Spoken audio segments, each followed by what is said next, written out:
ரவா தோசைக்கு ஊற வச்சுருக்கேன். 1 கப்பு பச்சரிசி, 1 கப்பு ரவை, 1 கப்பு மைதா. இதை வந்து அரை மணி நேரம் ஊற வச்சுருக்கேன். இப்போ இதை மிக்சியில் போட்டு ஒரு சுற்றி சுற்றிக்கலாம்.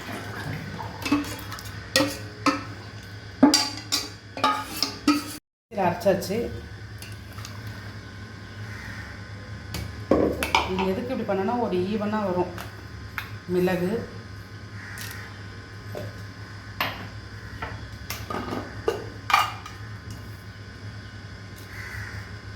இதுக்கு தேவையான அளவு உப்பு, கருவேப்பிலை,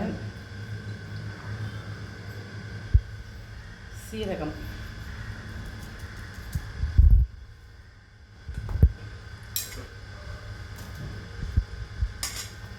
ஆனியன் ரவா தோசை.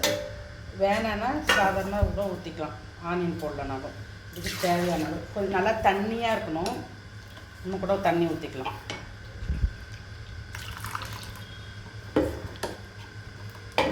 அரை மணி நேரம் ஏற்கனவே ஊறிடுச்சு. ஊறதுக்கு அப்புறம் தான் மிக்சியில் போட்டு ஒரு சுற்று சுற்றிட்டு எல்லாத்தையும் மிக்ஸ் பண்ணிக்கணும்.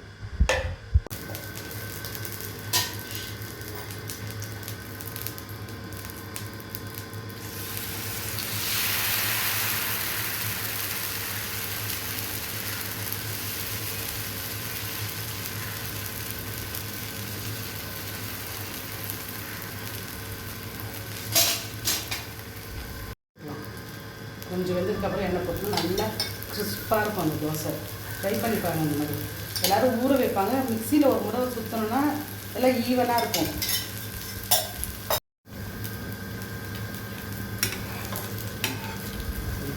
திருப்பி போட வேணாம், அப்படியே மடிச்சுக்கலாம்.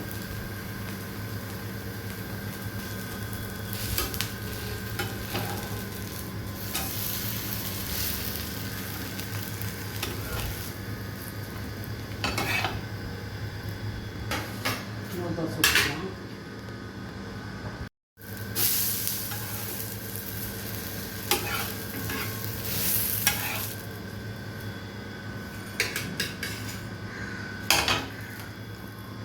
ரவா தோசை ரெடி. சாப்பிட்டு டேஸ்ட் பண்ணி பாருங்கள்.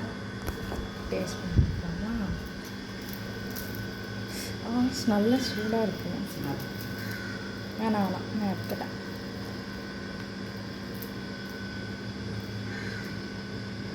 சட்னி அரைக்க இன்னைக்கு மத்தியானம் லஞ்சுக்கு சாம்பார், அதே நல்லாயிருக்கு.